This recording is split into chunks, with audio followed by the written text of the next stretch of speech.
একটা মেয়ে যখন বিয়ে হয়ে যায় তখন তার পুরো জীবনটাই ওলটপালট হয়ে যায়।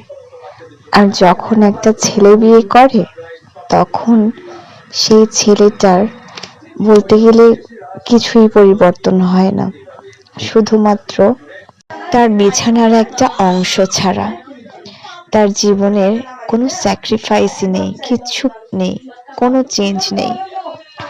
একটা মেয়ে যখন বিয়ে করে চলে যায় তার সম্পূর্ণ আত্মাটাই তার ভেতর থেকে চলে যায়।